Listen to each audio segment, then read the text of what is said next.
Next మనం ఖమ్మం వెళ్దాం. ఖమ్మంలో మా ప్రతినిధి ఉపేందర్ లైవ్ లో అందుబాటులో ఉన్నారు. అయితే బోనకల్ మండలం గోవిందపురంలో తీవ్ర ఉద్రిక్త అయితే నెలకొంది. అటు సిపిఎం అదేవిధంగా కాంగ్రెస్ కార్యకర్తల మధ్య కొంత ఘర్షణ వాతావరణం అయితే నెలకొంది. ఈ క్రమంలోనే అయితే సిపిఎం కార్యకర్తల ఇళ్లపై అయితే దాడులు చేశారు. పలువురికి గాయాలు కూడా అయినట్లు తెలుస్తుంది. దీని మీద పూర్తి అప్డేట్స్ మా ప్రతినిధి ఉపేందర్ లైవ్ లో అందుబాటులో ఉన్నారు. ఉపేందర్, చెప్పండి. వరుణ్, ఖమ్మం జిల్లాకు సంబంధించి మధుర నియోజకవర్గం బోనకల్ మండలం గోవిందపురం సంబంధించిన గ్రామంలో గత 3 రోజుల క్రితం ఉగ్రత చోటు చేసుకుంది. అమ్మవారు అంటే దుర్గామాత ఉత్సవాల సందర్భంగా ఆ గ్రామంలో జరుగుతున్నటువంటి ర్యాలీలో ఒక్కసారిగా సిపిఎం కాంగ్రెస్ కార్యకర్తల మధ్య అలజడి ఘర్షణ చోటు చేసుకుంది. ఈ ఘర్షణలో సిపిఎం కార్యకర్తల ఇండ్లపై కాంగ్రెస్ కార్యకర్తలు రాళ్లు రుబ్బడంతో ఒక్కసారిగా ఘర్షణ వాతావరణం వేడెక్కింది. దీంతో అనేక మంది సిపిఎం కార్యకర్తలకు గాయాలవగా ముగ్గురికి మాత్రం తీవ్ర స్థాయిలో హెడ్ పై గాయాలైనట్టుగా సమాచారం అందింది. దీంతో చికిత్స పొందుతున్నటువంటి ఎర్రబోయిన నాగేశ్వరరావు అనేటువంటి సిపిఎం కార్యకర్త ఈ రోజు తెల్లవారుజామున మృతి చెందడంతో ఈ రోజు కూడా ఘర్షణ వాతావరణం ఆ మండలం గోవిందపురం గ్రామంలో చోటు చేసుకుంది. దీంతో పోలీసులు దాదాపు ఖమ్మం నుంచి అటు మధుర నుంచి చుట్టుపక్కల పోలీస్ స్టేషన్ నుంచి భారీ ఎత్తున పోలీసులు తరలి వెళ్లి ఆ గ్రామంలో పహార కాస్తున్నటువంటి పరిస్థితి కూడా మనకు కనబడతా ఉంది. నైట్ మొత్తం కూడా పోలీసులు పహార కాస్తున్నారు. ప్రస్తుతం కూడా అక్కడ ఆ ఎర్రబోయిన నాగేశ్వరరావు యొక్క శవానికి సంబంధించి ఖమ్మం మార్చురు నుండి గోవిందపురం గ్రామం తరలించి ఈ రోజు అంతిమ యాత్ర జరిగింది. ఈ అంతిమ యాత్రకు అంత్యక్రియలకు సిపిఎం రాష్ట్ర కార్యదర్శి తమ్మినేని వీరభద్రంతో పాటు సిపిఎం రాష్ట్ర కార్యదర్శి వర్గ సభ్యులు సుదర్శన్ గారు ఇతర అనేక మంది నేతలు కూడా ఆ కార్యక్రమానికి హాజరై ఎర్రబోయిన నాగేశ్వరరావుకి చివరి అంతిమయాత్రలు పాల్గొన్నారు. దాదాపు ఇప్పటికే రాజకీయాలు మొత్తం కూడా వేడెక్కుతున్నటువంటి నేపథ్యంలో ఎలక్షన్స్ కూడా నోటిఫికేషన్ వచ్చి ఉన్నటువంటి నేపథ్యంలో మధుర నియోజకవర్గానికి సంబంధించి బట్టి విక్రమార్క ప్రాతినిధ్యం వహిస్తున్నటువంటి ప్రాంతం గోవిందపురం బెల్లో గత మొదటి నుంచి కూడా సిపిఎం వర్సెస్ కాంగ్రెస్ అనే పద్ధతిలో కూడా ఆ గ్రామంలో ఎప్పుడు నిరంతరం ఘర్షణ చోటు చేసుకుంటా ఉంటాయి. కానీ ఘర్షణకు సంబంధించి దాదాపు 15-20 ఏళ్ల క్రితం జరిగినటువంటి మర్డర్ తప్ప ప్రస్తుతం ఎటువంటి ఒక హత్య కూడా జరగలేదు. ఈ రోజు జరిగినటువంటి హత్యకు సంబంధించి ఆ గ్రామంలో తీవ్రమైనటువంటి అలజడి కొనసాగుతా ఉంది. ప్రశాంతత వాతావరణం కాస్త ఒక్కసారిగా ఉక్కిరి బిక్కిరిగా మారి పోలీసు పహార మధ్య పోలీసు కనసాగల్లో ప్రస్తుతం ఆ గ్రామం నిర్బంధించబడిందని కూడా చాలా స్పష్టం చెప్పుకోవచ్చు.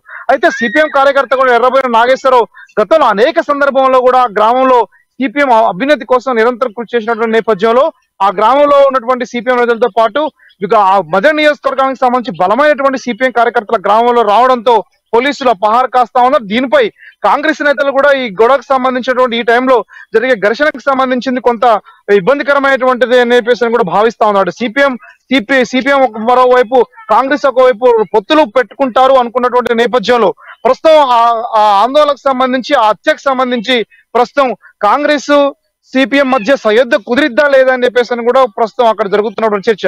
ఏదేమైనా సరే నియోజకవర్గ వ్యాప్తంగా బలమైనటువంటి పార్టీలు 2 వర్గాల్లోకి సంబంధించిన నేతలు గోవిందపురంలో ఘర్షణ పట్టం దాదాపు ఈ మర్డర్ జరగడం కూడా గ్రామంలో వాతావరణానికి సంబంధించి పూర్తి స్థాయిలో ఇప్పుడు ప్రస్తుతం అలజడితో కొనసాగుతుందని చెప్పుకోవచ్చు. వరుణ్, రైట్ ఉపేంద్ర, అయితే సిపిఎంతో కాంగ్రెస్ పార్టీ ఆల్రెడీ పొత్తులు పెట్టుకుంది, 2 సీట్లు కూడా ఇస్తున్నట్లయితే మనకు తెలుస్తూ ఉంది మీరు చెప్పినట్లుగా. సో ఈ నేపథ్యంలోనే కొంత ఈ ఉద్రిక్తత ఈ కార్యకర్తలకి సిపిఎం నాయకులకు మధ్య ఇలా జరగటం వల్ల కాంగ్రెస్ పార్టీకి కొంత మైనస్ పాయింట్ అవుతుందా ఆ నియోజకవర్గంలో అనుకోవచ్చా ఖచ్చితంగా, అది దట్టు ఎలక్షన్ టైంలో?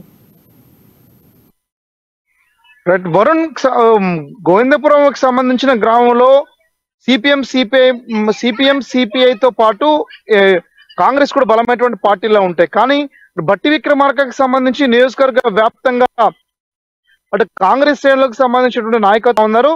ఘర్షణ కాస్త రేపు ఉదయం ఏదైతే ఊరుందో ఆ గోవిందపురంకి సంబంధించినటువంటి గ్రామంలో ఆ గ్రామానికి సంబంధించినటువంటి వాతావరణం ఒకసారి వేడెక్కడంతో ఆ గ్రామంలో ఉన్నటువంటి కాంగ్రెస్ కార్యకర్తలు ప్రస్తుతం కాంగ్రెస్ కోటేస్తే సిపిఎం కార్యకర్తలు ఎవరు కోటేస్తారు అనేటువంటిది కూడా రేపు రానున్న కాలంలో ప్రశ్నార్థకంగా మారింది. అయితే సిపిఎం కార్యకర్తలు ఎప్పుడైనా సరే ఖమ్మం జిల్లాకు సంబంధించిన నాయకత్వం ఇచ్చినటువంటి ఆదేశాలను తూచి తప్పకుండా ఫాలో అవుతారు.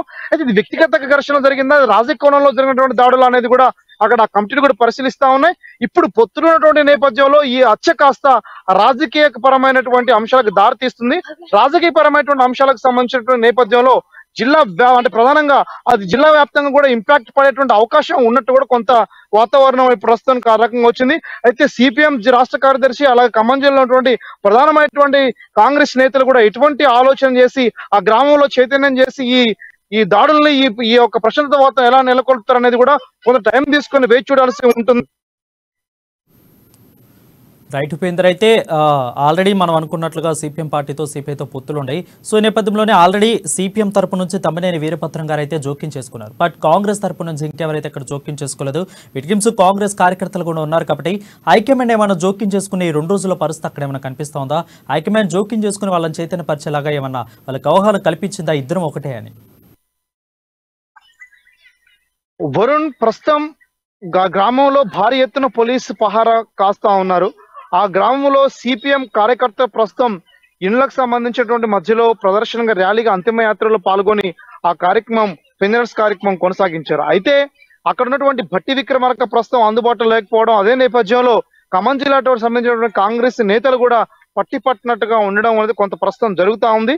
రేపు ఎలక్షన్స్ రాబోతున్న తరుణంలో సయోధ్య కుదిరించేందుకోసం సిపిఎం నేత ప్రస్తుతం ఇన్వాల్వ్ అయినటువంటి నేత ప్రస్తుతం కనబడతా ఉన్నారు.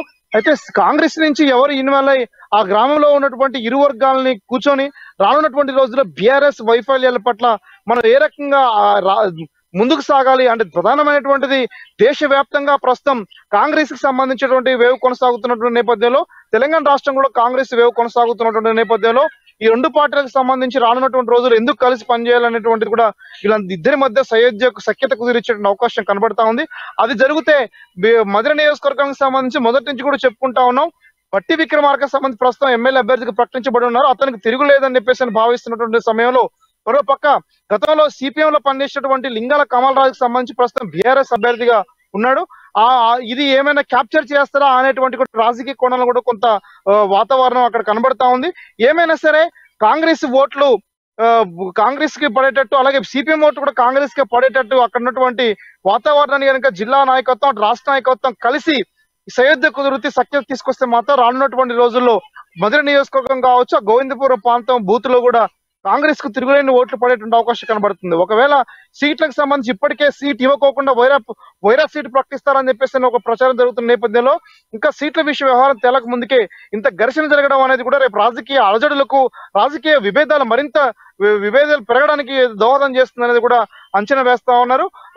ఈ గత 2-3 రోజుల్లో అంటే ప్రధానంగా అభ్యర్థులు ఒక 30వ తారీఖులో ప్రకటిస్తారన్నట్లు రానున్నటువంటి తరుణంలో సిపిఎం ఇప్పటికే అడిగిన టికెట్ ఇవ్వలేదని చెప్పేసి కోపంతో ఉన్నటువంటి నేపథ్యంలో మరోవైపు సిపిఎం నేత అచ్చకావించినటువంటి నేపథ్యంలో ఉమ్మడి ఖమ్మం జిల్లాకు సంబంధించి సిపిఎం అభ్యర్థి టికెట్ ఇవ్వకపోతే రానున్నటువంటి రోజుల్లో తీవ్రమైనటువంటి గడ్డు పరిస్థితులు కాంగ్రెస్ పార్టీ ఎదుర్కొనే అవకాశం కనబడతా ఉంది. వరుణ్.